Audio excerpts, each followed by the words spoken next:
Hello my dear students, let's continue with our today's class. Class 4, today in this video we'll continue with chapter number 10, India Physical Features.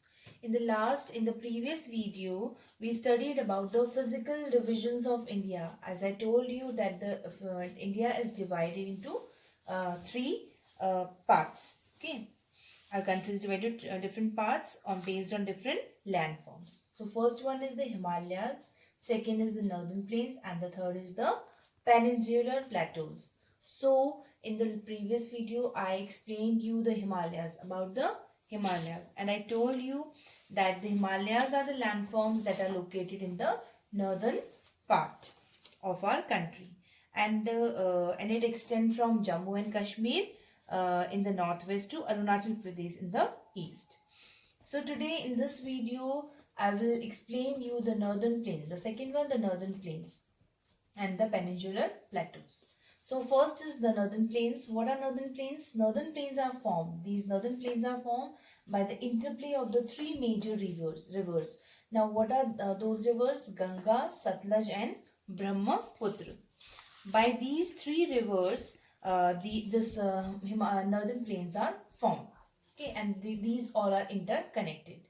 Now the northern plains, this run parallel to the Himalayas. Means just below Himalayas, these northern plains are located. Now they lie in the foothills of the Himalayas. Okay, if you see below it lie in the foothills of the Himalayas, these northern plains are located, and it extends from Punjab in the west to Assam in the east. Just look at this picture. This is the northern plains, and these, I told you, these are the Himalayas, and just below this Himalayas, northern plains lie, and it extends from, I told you, from Punjab till it extends from Punjab to Assam here in the east. From the north, from Punjab in the west, from the west to the east, it is extending. Okay. Now these plains, the northern plains, they're the most fertile places. Why these are the fertile places? Because it carries the rivers. The river means which river? Ganga, Satluj and Brahmaputra. These river carry alluvial soil, gravel and sand when they flow from the Himalayas.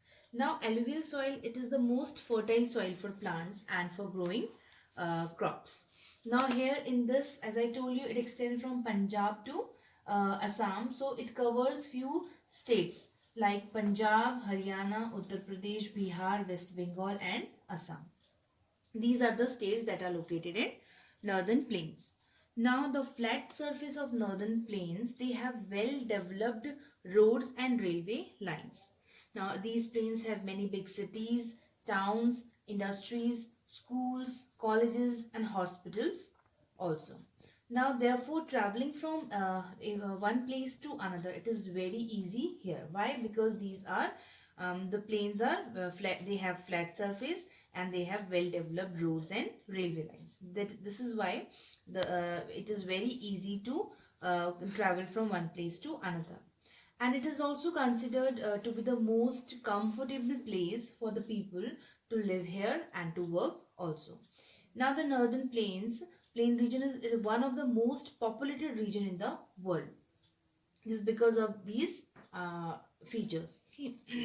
Now the region drained by a river and its tributaries is called basin of a river.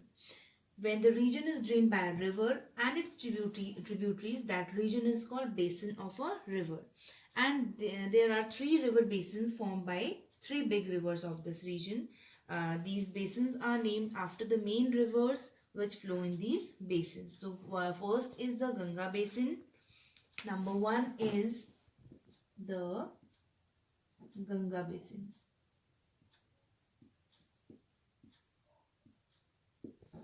Number two is the Indus basin. And number three is the Brahmaputra basin.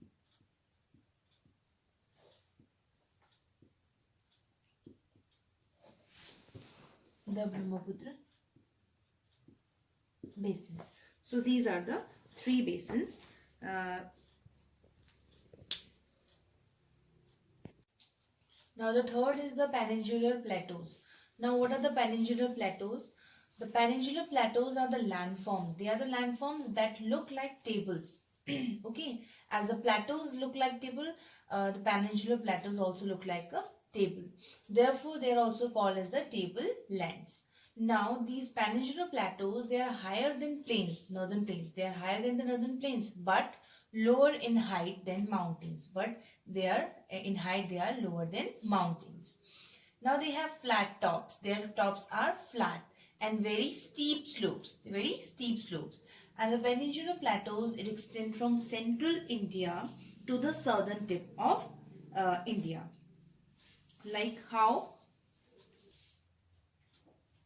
Now see, this is the picture of the peninsular plateaus. Now how, as I told you that it has flat top and very steep slopes. Steep means very sharp vertical edges. Okay. Now the peninsular plateaus extends from central India. This is the central part of India, and it extends to the southern tip of India. This is the southern part, southern part of India. So it extends till here, southern. Okay. So this is called the peninsular plateaus. Now this peninsular plateaus have two parts. It is divided into two parts. How? One is the central highland and second is the Deccan plateaus. Now central highland means these are the central highlands and this is the Deccan plateaus.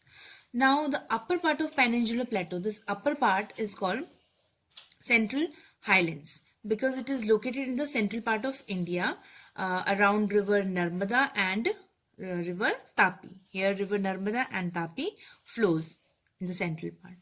Now Malwa plateau is also located. This is the Malwa plateau in the west and Chota Nagpur plateau. This one, Chota Nagpur plateau in the east. These are also located. They are further divided into these two plateaus. Okay, and Malwa plateaus located across parts of Uttar Pradesh. Here, the parts of Uttar Pradesh, Rajasthan, okay, and Madhya Pradesh and Gujarat. These all states this plateau covers. And Chota Nagpur plateau covers the states of Jharkhand, Bihar and parts of Odisha, Chhattisgarh and West Bengal. So, coming to the next one, that's here, the Deccan Plateau. Now, this is the Deccan Plateau and it resembles as a triangle, a large triangle. As you can see, this resembles like a large triangle and it is the largest plateau in India. In India, it is the largest plateau. Which one? The Deccan Plateau. And the major rivers that flow across peninsular plateaus are, across all these peninsular plateaus, the major rivers that flows are river Mahanadi, river Godavari, river Krishna and Kaveri. These flow into the Bay of Bengal here. These all flow here into the Bay of Bengal and Narmada and Tapi flows into the Arabian Sea. Now the Deccan Plateau is bordered on the east and west by long ranges of highlands. These are called Eastern Ghats. These ranges are called Eastern Ghat and these ranges are called Western Ghats. So these are the plateaus. Peninsular Plateau, this we have read today. So today we have completed this lesson. If you have any doubt and queries regarding this lesson, you can mail me and ask your queries. This much for today. Thank you.